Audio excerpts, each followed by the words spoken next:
welcome to our Juice Taekwondo podcast. I'm here with Mr. Fredie Buen. Mr. Buen is a fourth degree black belt. He's from Canada. I'm going to tell you, I'm going to let him give his background because I can't even say the city he's from. But he's a fourth degree black belt, international competitor. I believe the last time we saw each other, I think was in Argentina. Yeah. 2018. Yes, and he did a great job over there. And I'll let him kind of give a little background so that you guys know who he is. Go ahead and give us some information about yourself, Mr. Buen. All right, perfect. Thank you, Master Ju, for giving me an opportunity to be here. So, I started martial arts in Toronto, Ontario, Canada. We were a new immigrant family in the area, and there wasn't really many opportunities as far as services or sports. And that was the subsidized program that was available for me, and it actually lit a fire for me. It ended up being having a ripple effect, and me just being passionate about martial arts in general, watching people like Bruce Lee, Chuck Norris, Van Damme, Jet Li. And that's really how it all started. It was through a program, a community program, and it sparked an interest. Cool. Mm-hmm. And how old were you when you started? I was 11 years old. 11. Okay, that's a pretty good age. Mm-hmm. What's your youngest student that you have right now? Oh, goodness, 4. 4? You take a 4-year-old. I mean, I shouldn't sometimes, but some 4-year-olds are able to perform and keep up. So what's no use in denying them if they can. Right. Now you're you do Taekwondo full time. Yes. And I believe you're also a vocationer. No, you're a missionary. Or give us a little background on that. Yeah. So I'm by vocation, which is kind of seen as like almost part-time, as a youth pastor or a missionary. So that comes from my faith background. I'm a evangelical Christian, and it's very much highly connected to how Taekwondo transitioned from something I enjoyed and had some gifts in to it being almost like a life calling and a purposeful, meaningful part of my life.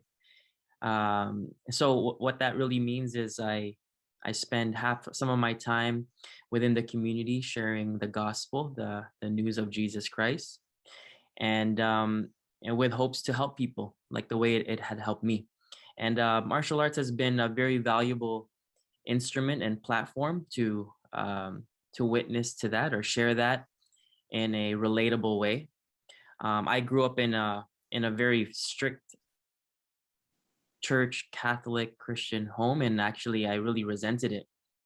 I turned away from the faith when I was in high school, all the way till I was about 24.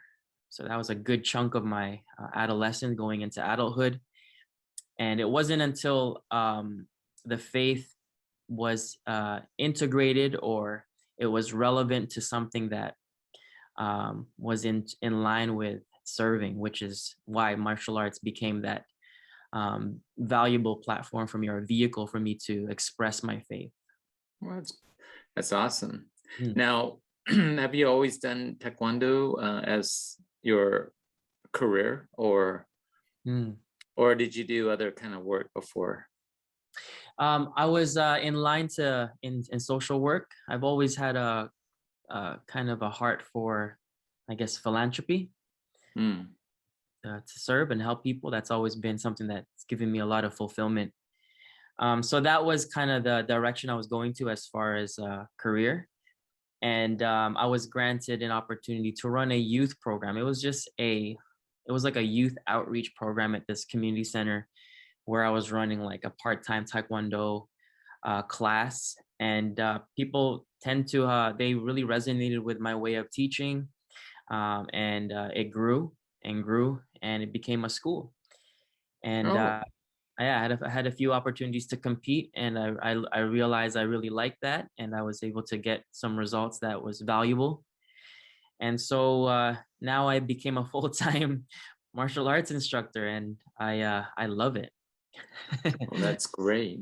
Yeah. Now, do you do it at the that center, or do you have your own location? No, I have my own location now. I've had some tremendous blessings these last 5 years. Went independent and have grown. Even had the opportunity to get a multi-site. I think you and I had commented briefly on the opening of my second location in a neighboring city. Did you do that? It did, and then the lockdowns really affected that tremendously, because we've been in lockdown for almost a year now, and so I had to have abandoned ship with the second location and transitioned my focus with online. Hence, I've opened Tactica, so which is like our online school. Oh, very cool. And how's that going?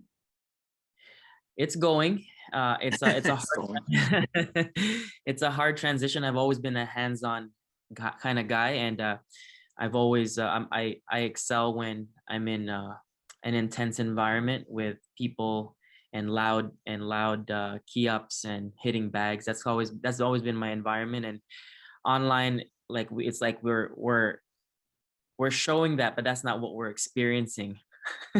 Right. You don't Right? get that feedback. No, you don't. And even with like, so while it's going, it's definitely a big transition mindset wise for me. Right. And Yeah. so how's the lockdown been for you guys in Canada? Are you guys Yeah. out of that yet? No, I would say we have it the absolute worst in all of the world. Of all the world. Yeah, I mean, I could say that. There was some times where, I mean, I try to keep a reasonable distance from the news and that from my own peace of mind, but how I'm gathering it, there was like, I mean, our neighboring country, you guys have been open and having tens of thousands in gathering while we were still in complete lockdown. Right. And Right. so it has it been a nightmare? Absolutely, because like in comparison to big companies, little old Limitless Martial Arts, who probably traffics between 30 to 80 people a day, why did we have to be closed down? But we could probably get what we're here for. Right. No, that's true. I mean, it's kind of interesting because I kind of feel like, oh, we're still, constricted and, we can't do certain things.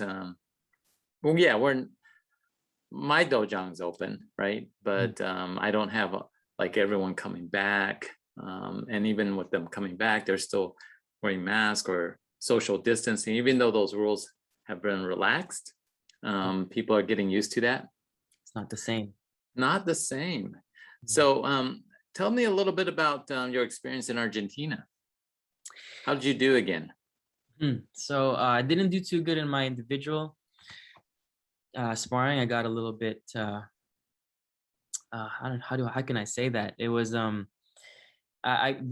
opponent got the best of me. He was a silver medalist in 216 UK, and I knew who he was, and I kind of abandoned my strategy and my game plan, and you know home court advantage. He's an Argentinian. He's touched the ranks, and I had to really fight a lot smarter than I did. So I tried to aggress him, and that didn't really work in my favor. In fact, I hit him pretty hard, almost taking him out, and I got a minus point rather than an actual point. Oh, darn. Yeah. So it was a big disappointment, but I fought in my teams. I did really well, not in terms of results, but in terms of I guess putting a mark in the world and the international I guess stage. I was able to spar and tie with Luca Pini, who I see as I think they're champ in Argentina.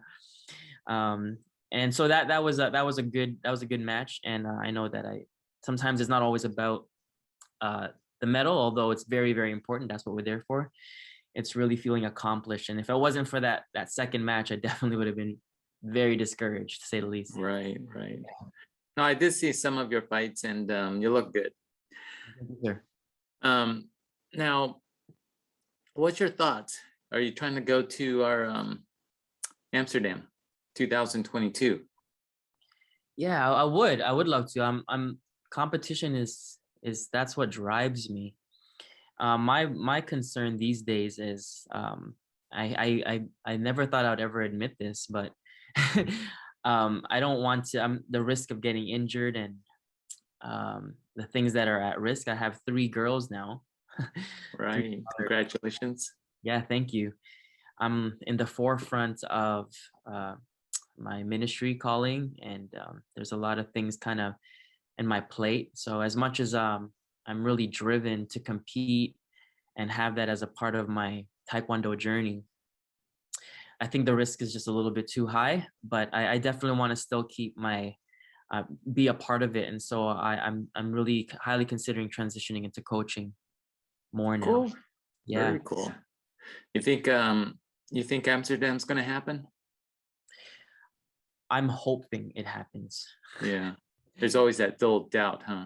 Yeah, it's hard to say right now with like new variants coming out and really a lack of clarity in the information that's being given. It's so hard to have. There's so much uncertainty on every level.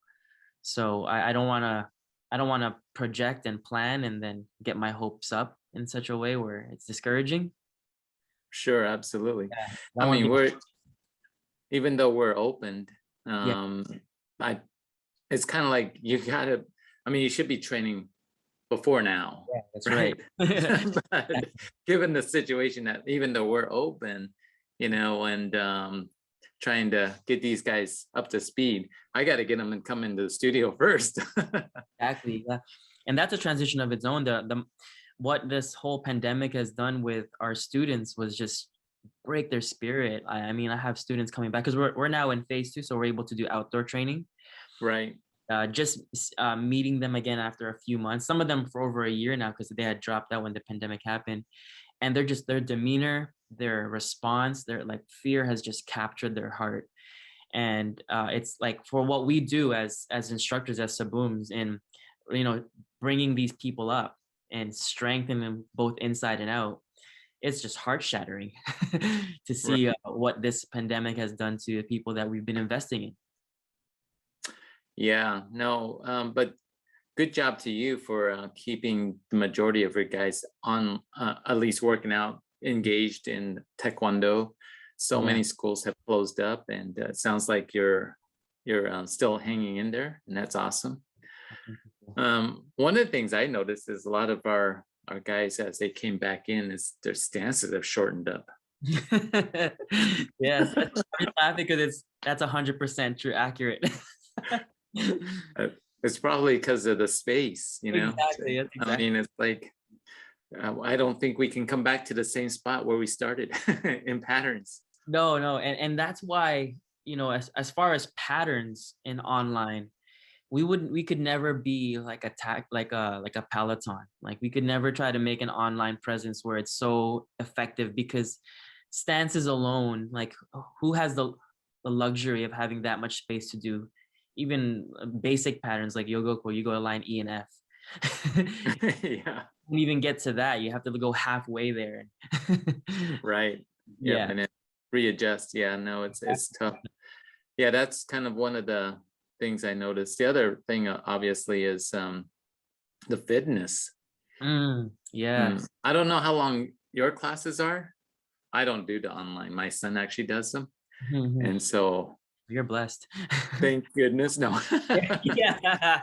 No, I miss seeing a lot of the guys because a lot of them are online. But yeah, I've been able to see a lot of people in our studio, so that's a good thing as well. We were doing a lot of outdoor classes months ago, so in that way, but no physical contact, so that's a little different. Although some schools do it, depends on what state you're at, or all right, so they have different regulations.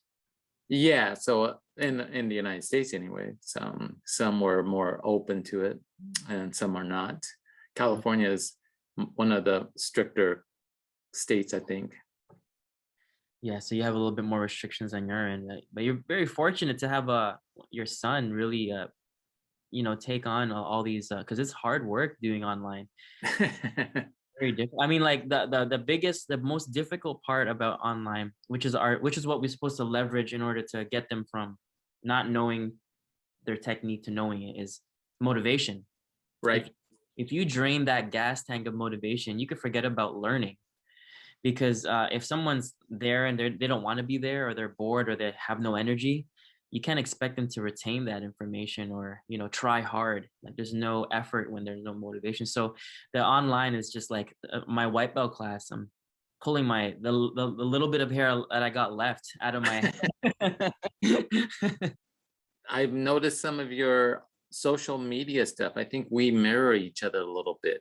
Yes, sir. You're doing an excellent job over there. I have to say, you're doing a great job. I go, hey, that kind of looks like what we're doing, or is it we're doing what he's doing? I tell my son that. You've been so consistent too, so I appreciate that. It's good. You're rising above, Yeah, no, it's good. So tell me a little bit more about some of your experience in Taekwondo and how I know it's affected your life, but is there anything that has really inspired you, and why people should really consider doing Taekwondo? Yeah, that's a good question. And I definitely am an ambassador of the art, because in it, I've found some of the best nuggets that I would love to pass on to anybody who's willing to take on anything that would be good for them. And I like to break it down into three very simple, I guess, categories. And the first one would be self-improvement. That's what I love about the ongoing discipline of training regularly, learning regularly, being under seniors to be discipled and mentored and pushed. All of that's just going to complement, if you're humble enough, all levels, inside, mind, body, and spirit. And so for me, that's important, because if my saying is, if you're not growing, you're dying. And so I need to be growing as a person. The second would be the opportunity, at least in my situation, for making an honest living. That was one of those things that I was kind of concerned about, and how well I was going to do in my own, I guess, my own future, what kind of career that would be sustainable for me to be able to provide for a family, and even flourish, not even just survive. And I found that having taken on the mentality of entrepreneurship and everything that comes under that umbrella was so valuable. It's been such a big gift. And all of that was provided through something as simple as Taekwondo. And that's why it's very valuable. And as I mentioned earlier, the third category would be the opportunity to give back, which is the philanthropy and being able to serve. And I think I find the most fulfillment, not in serving myself. I found the most fulfillment in seeing other people grow. And not just to say that to sound like some kind of righteous guy, but it actually gave you more gas and more motivation on the harder days than it did to, let's just say, give me a 6-pack on hard training days. So yeah, though that's my thing on why Taekwondo is definitely something that everybody should be a part of. Yeah, those are really great. That's a really great way of breaking it down, I should say. And it's interesting, the first thing you said is about being humble, right? I think you have to be that. And doesn't matter if you're first degree, ninth degree, right? And you can't be too much of that ego, in my opinion, because when you get that, then you can't learn anymore. It's a stumbling block. Yes, sir. Absolutely. Yeah. So you have to be a little bit humble. I agree with that. I don't disagree with that. The other thing I thought that was interesting is Taekwondo. What you talk about is not what we talk about in Taekwondo in general, right? In other words, we're not talking about technique. We're not talking about self-defense. We're not talking, but really is about a way of life, right? Yeah, and so it's interesting that how you decided to do Taekwondo as a career, where although I do Taekwondo full time, but that wasn't my original career, right? That's not where I ever thought of doing that. I kind of have fallen into it. It's really what had happened. But yeah, if it's just a whole different idea, right? Yeah. And as long as you keep that Taekwondo spirit and basic philosophy, because Taekwondo is a business, Right. and no matter, I mean, yes, I love doing Taekwondo, right? You love doing Taekwondo, right? And General Chase says, do Taekwondo because you love Taekwondo and not because of the money, right? That's right. Oh yeah. But there is a correlation between the two. You still have to do that, because if you can't afford to keep your dojo open, then Taekwondo dies, That's right. right? And so if we had more ambassadors such as yourself, and you're successful and everyone's successful, then we can share Taekwondo a little bit more. Yeah. But And I think that's some of the challenges, is that sometimes I mean, everybody has the tendency to lose their way, because Taekwondo has been such a growing enterprise in the West. The business has trumped the art in destructive ways. And I mean, it's I think from what you're saying, it's valuable to be a responsible businessman, but there should be a good balance, a healthy balance of you preserving the art in an honorable way while growing and flourishing as a business. And once the money really takes over, and this is why the integrity part of our tenets is so crucial. Once the money part takes over, it's hard for martial arts schools to stay alive. And hence, I don't know about you, but a lot of my local colleagues here in the city, even in the province wide, have closed down, possibly because they don't have the foundation, right? It was money driven to begin with, and how can you stay afloat in such a dire time when your drive was money? It's hard. oh, absolutely, yeah, I think you're right. I think that's one of the reasons why we're actually able to continue, because we do have the system or the philosophy, and I try to keep it as, as pure as possible. I think we all do. But it's hard to say. You have to have a good foundation, good program that has more value than just kicking and punching, probably. Yes, right? yeah, exactly. And that's what the parents buy into, I think. Right. Well, very cool. I might as well share my positive experience with the organization. The Taekwondo as a whole, obviously, I love the legacy of General Che, what he's done, because it's really like, this is everything you and I are speaking about is an extension of that vision. I mean, that is amazing.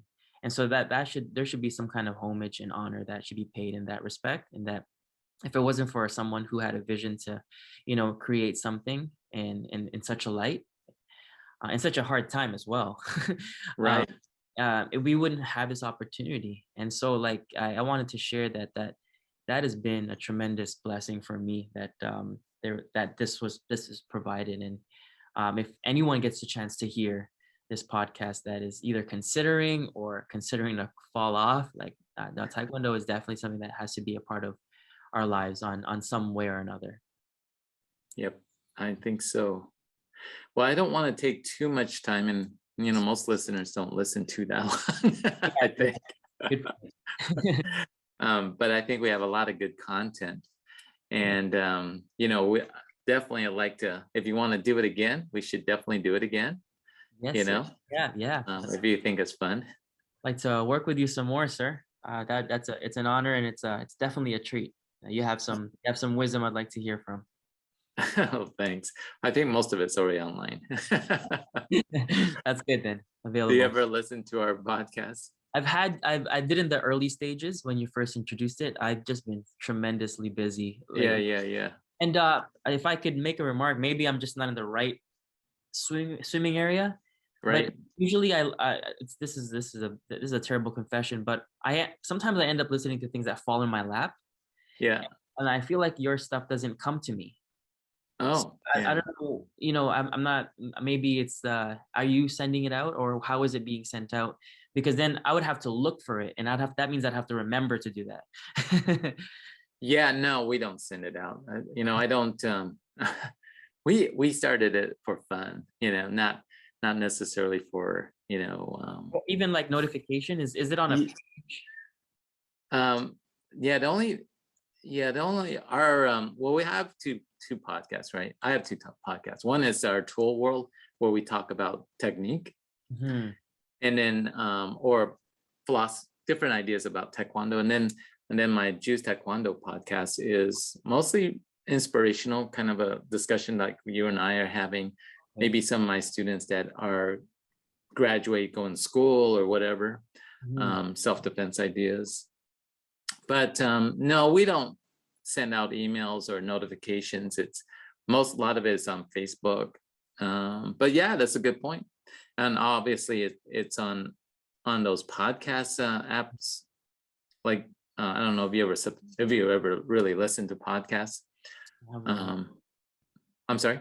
I do. I have one app, but again, like the people who makes podcasts in those apps, I recall, don't ping me, and that's one of the things about today's like our relationship with our phone these days is like, unless I get pinged, I'm not like, I forget about things. So that's Oh I yeah. think No, that's, yeah. that's a good. Yeah, I don't know. What do you use? You use an Android or you use an iPhone? I'm using an iPhone, and I know there's like I know So that one of your stronger ways in sharing is through definitely Instagram. That has caught my attention. So right, yeah, because like it's always in front of me, and when I would see, I'm like, oh, that's interesting. I'd like to go see that. right. Yeah, my son does all the Instagram stuff. Yeah, he's doing a He great job. banned me from posting on Instagram. That's He says brilliant. my photos aren't good enough. I was like, oh, Yeah. okay. So Let I him. only He's doing a great post on my personal Instagram. I give him a hard time. I'm just giving him a hard time. Yeah. But I see you've got the encyclopedia behind you. Oh yes, sir. I got the condensed. I got two of the condensed, and I lost number 12. I lent it to one of my students, and they never gave it back. So I'm gonna go. Oh, I see you Ooh. have that right behind you too, sir. Right there. A Yeah, it'd be kind of cool to, I don't know. Yours looks a little different. The color's a little different. little Like bit maybe when did you get it? way back, maybe 2011, Yeah, so that might have been a reprint. perhaps. Yes. I'm kind of thinking mine might be one of the very original ones. Mm. So I was gonna say mine was vintage. Maybe yours is vintage then. Yeah, mine I think was that, I don't know, where is it printed? Does it say in that one? I think mine was printed in Russia. Oh, is that right? It'd be probably in volume 1 for sure. Yeah, let me see.